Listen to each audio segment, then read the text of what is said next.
आज मैं आपको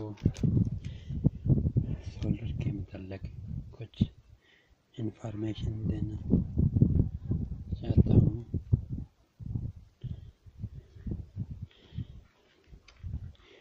ये सोलर है, 35 वाट का सोलर है। इसके अंदर वाला सिस्टम आपको बता रहा हूँ।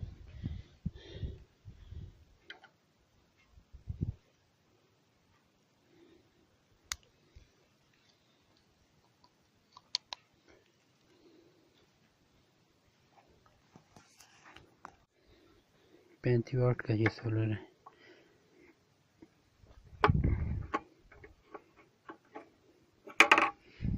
ये 35 वाट के हैं।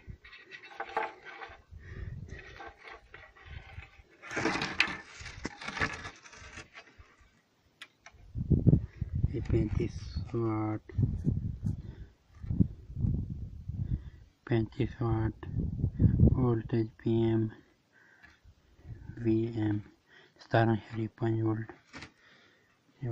ये है डायोड, इसके 2 डायोड लगे हुए, 2।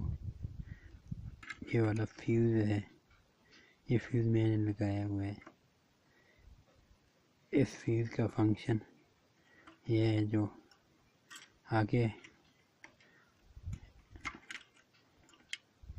इसका फंक्शन ये है कि आगे अगर बैटरी फुल हो जाए तो ये फ्यूज़ जल जाता है यहाँ से अंदर से, तो इसको चेंज